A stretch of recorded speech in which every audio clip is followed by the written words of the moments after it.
이름을 말한다는 것은 상대방과 개인적인 관계를 맺겠다고 하는 암시이기도 하죠. 여러분이 이미 알고 계시겠지만 하나님과 여호와는 다르죠. 이는 바로 예수님과 그리스도가 다르듯이 말이죠. 하나님이라는 용어는 일반 명사입니다. 어떤 때는 우리가 믿는 하나님을 지칭하지만 또는 다른 신, 우상을 이야기할 때도 하나님이라고 부르기도 합니다. 성경에는 2600번 정도 등장하죠.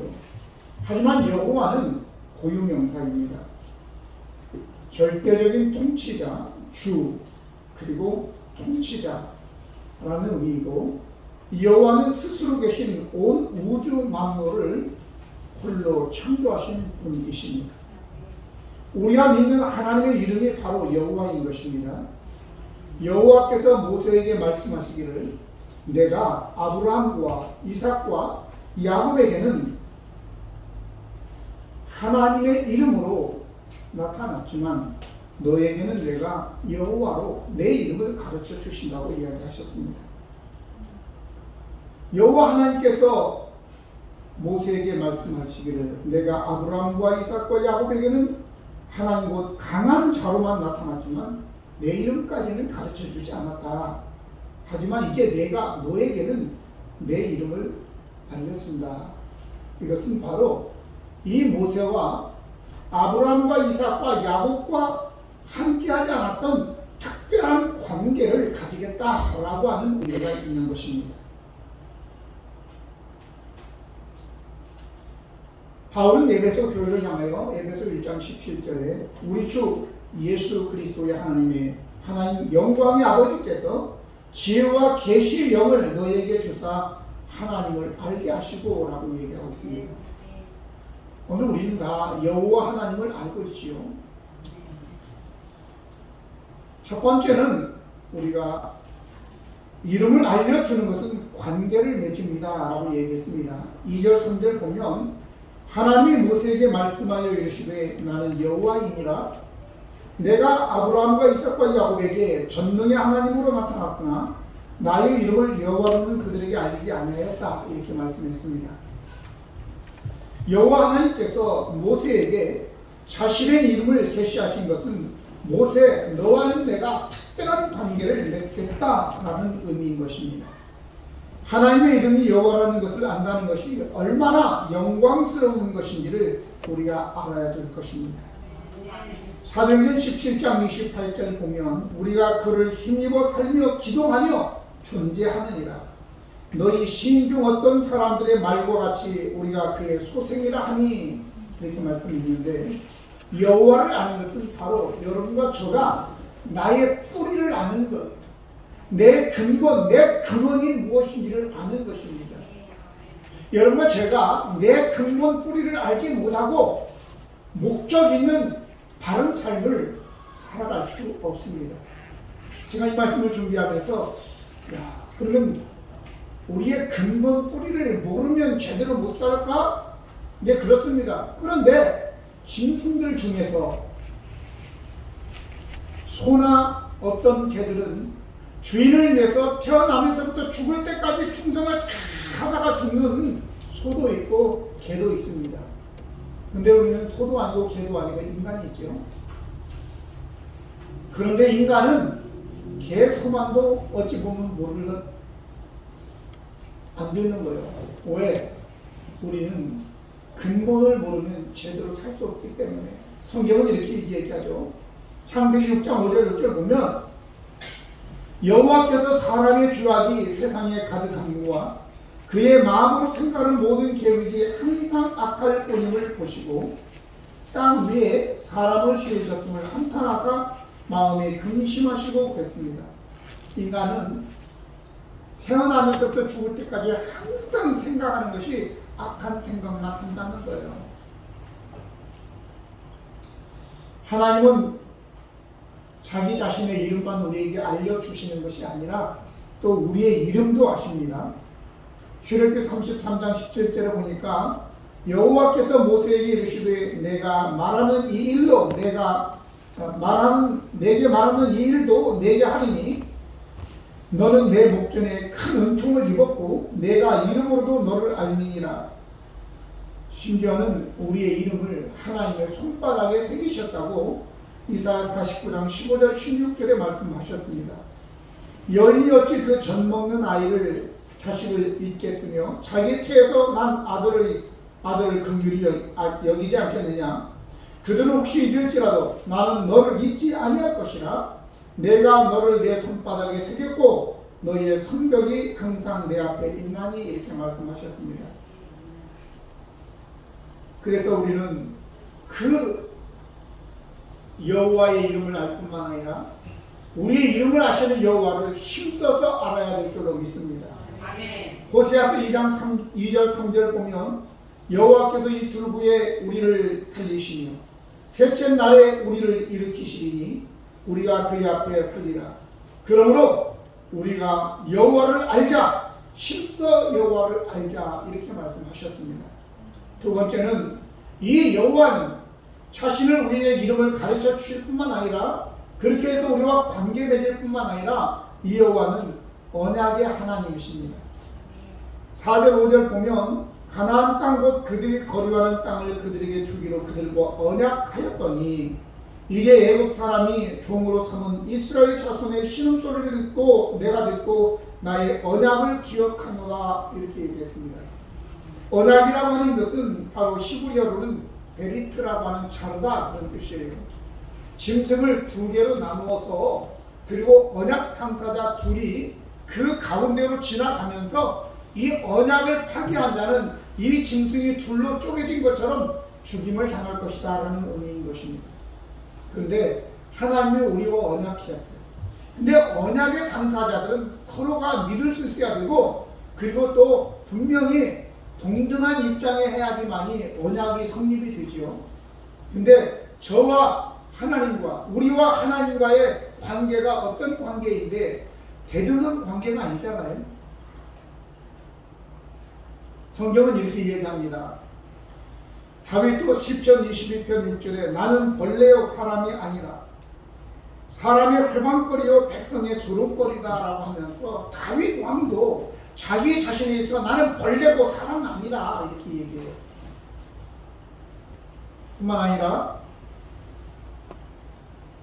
이사야서 41장 14절에도 버러지 같은 너 야곱아 이렇게 얘기합니다. 하나님이 이스라엘을 부르면서 버러지 같은 너 야곱아, 그러면 버러지하고 우리하고 계약이 돼요? 아침에 보니까 파리가 버러지를 하나 까놨어요. 아니 한 마리를 까는 거 아니죠. 버러지 굉장히 많죠.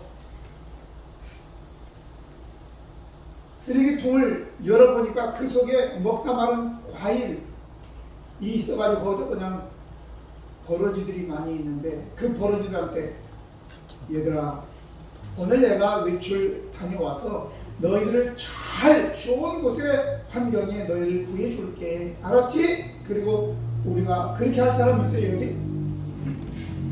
미친 사람 말고는 없죠? 그 정도로. 그런데 하나님은 창조주이고 우리는 피조물이에요. 버러지나 우리는 똑같은 피조물의 수준이에요. 근데 우리가 버러지한테도 그런 언약을 안는데 하나님은 우리 버러지 같은 우리한테 언약을 했단 말이죠. 그리고 기억해서 갔다 와서 그것을 잘 갖다가 좋은 환경에 파리로 다시 부활하도록 살아나도록 이렇게 했다. 그런 사람 없죠? 상황이 그보다 더 높은 단계의 언약인 것입니다. 하나님은 바로 저와 여러분에게 이렇게 하셨어요. 그런데 이 언약이라고 하는 것은 지키는 거죠. 지키는 거. 그렇죠?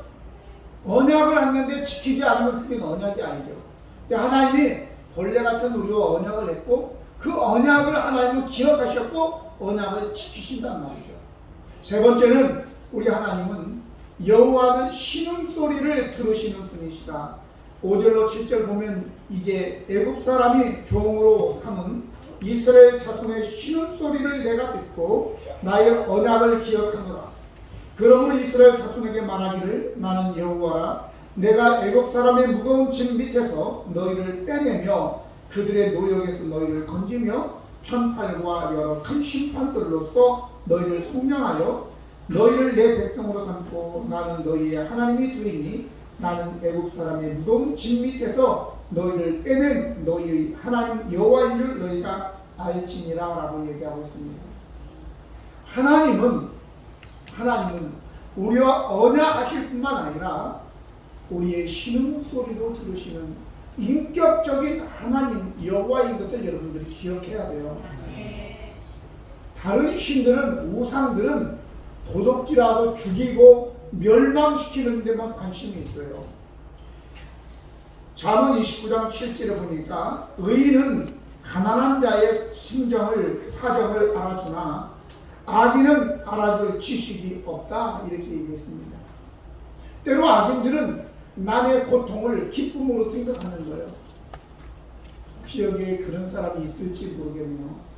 다른 사람이 아파하는데 물론 장난스럽게 딱 어디 째가지고 그러면 웃는 사람도 있죠.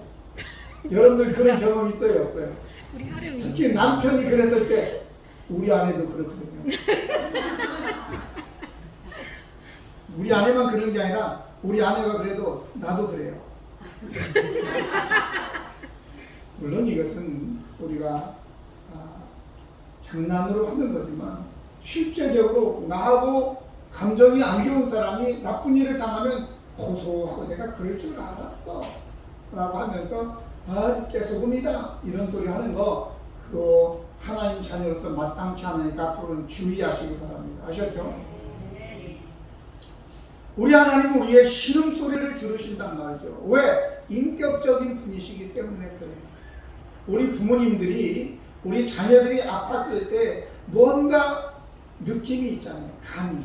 그러듯이 우리 하나님은 우리가 어려움을 당할 때 신음소리조차 다 들으시는 분이시다 라고 하는 것을 우리는 알아야 될 것입니다. 그래서 이스라엘 백성들이 고통 속에서 신음할 때 하나님은 들으시고 보시고 그들에게 오셔서 그들을 구원해 주신 것입니다. 여러분과 저 이제 우리 여호와 하나님의 신음소리는 바로 구원과 관계가 있는 거예요. 그 고통 속에 하나님께서 그들을 구원해 주시고 그리고 그들에게 평안을 주시고 기쁨을 주십니다. 이 세상 신은요 악인이기 때문에 인격이 없기 때문에 고통을 알지 못합니다. 그리고 우리에 있는 거 다 빼앗아갈 줄만 알지 주기는 않고 우리를 이용할 줄만 아는 거예요. 마지막으로 하나님 여호와는 우리에게 기업을 주시는 분이십니다. 8절 보니까 내가 아브라함과 이삭과 야곱에게 주기로 맹세한 땅으로 너희를 인도하고 그 땅을 너희에게 주어 기업을 삼게 하리라 나는 여호와라 하셨다 라고 했습니다. 여호와 하나님은 이 땅에서만 주시는 기업이 아니라 영원한 하늘나라에도 주시고 또 기업이 여러 가지 분야에 기업을 주시는 분이라는 것을 기억하시기 바랍니다. 우리 하나님은 우리를 창조하셨을 뿐만 아니라 책임지시는 하나님이세요. 여호와는 책임지시는 분이시라고요. 지금 엄마들이 아이를 낳고 그냥 돌보지도 않는 경우도 있지만 다윗도 그런 고백을 해요. 시편 27편의 10절에 자기의 부모도 나를 버렸으나 여호와는 나를 영접하시리이다 이렇게 했습니다. 요셉은 자기 형제들에게 버림을 당하게 됐죠. 다윗은 자기 부모에게뿐만 아니라 자기 장인에게도 버림받고요. 자기 친구에게도 버림받고요. 심지어는 압살롬 자기 아들에게도 버림받아요. 인간 세상은 그래요. 너무 그런 것에 상처받지 마시기 바랍니다. 그게 상처가 되면요 안 돼요. 오직 여호와 하나님만 우리 예수님만 우리를 끝까지 버리지 않는 의로우신 분이심을 기억하시기 바랍니다. 사람에게 버림받았다고 남편에게 아내에게 버림받고 자식들에게 버림받았다고 너무 여러분들이 자책하거나 너무 안타까워하지 마세요. 다윗은 부모님, 형들은 물론이거니와 또 장인어른, 그리고 또 친구들에게, 아니 아들에게도 그는 버림을 받았어요. 오직 여호와 하나님만 그를 버리지 않았어요. 아멘. 아멘. 그러면 우리 하나님께서 우리를 택하시고 우리를 버리지 아니하시고 끝까지 책임지시는 분, 그분이 바로 여호와다. 여호와. 아멘. 아멘. 여호와를 여러분들의 하나님으로 모셔야지만이 끝까지 책임져 주세요. 아멘. 우리는 변덕스러워서 왔다 갔다 했어요. 조석변개라고 하죠. 그때그때 달라요. 그렇죠? 그런데 우리 하나님은 그때그때 안 달라요. 회전하는 그림자조차도 없으십니다. 어제나 오늘이나 영원토록 동일하신 분이시 바로 여호와 하나님이십니다. 아멘. 아멘. 그 하나님께서 우리를 선택하시고 우리의 여호와가 내가 하나님으로 그 여호와를 믿게 되면 하나님 우리에게 약속하신 기업을 주시는 거예요. 그 기업은 이 땅에서 가나안 땅, 젖과 꿀이 흐르는 가나안 땅뿐만 아니라 영원한 하늘나라. 몇 가지 제가 말씀을 드리겠는데, 먼저는 하나님께서 우리의 노역과 그리고 고통에서 해방을 시켜주십니다. 두 번째는 죄와 사망에서 우리를 해방시켜 주십니다. 로마서 8장 1절 2절 보면 그러므로 이제 그리스도 예수 안에 있는 자에게는 결코 정죄함이 없나니 생명의 성령의 법이 죄와 사망의 법에서 너희를 해방했다, 이렇게 말씀하십니다. 또 요한복음 1장 12절에는 영접하는 자 곧 그의 이름을 믿는 자들에게는 하나님의 자녀가 되는 권세를 주셨다. 하나님의 자녀의 권세의 기업을 주시는 것입니다. 뿐만 아니라 영생을 우리에게 기업으로 주십니다. 요한복음 3장 16절에 하나님의 세상을 이처럼 사랑하사 독생자를 주셨으니 누구든지 그를 믿는 자마다 멸망치 않고 영생을 얻게 하려 하십니다. 그랬습니다. 또 뿐만 아니라 빌립보 3장 20절에는 우리의 시민권은 하늘에 있다라고 말씀했습니다. 하늘나라를 우리에게 기업으로 주신 줄로 믿습니다. 또 계시록 3장 20절에는 예수님과 함께 한 상에서 먹는다고 그랬어요. 볼지어다 내가 문 밖에 서서 두드리노니 누구든지 내 음성을 듣고 문을 열면 내가 그에게로 들어가 더불어 그와 먹고 그는 나와 더불어 먹는다.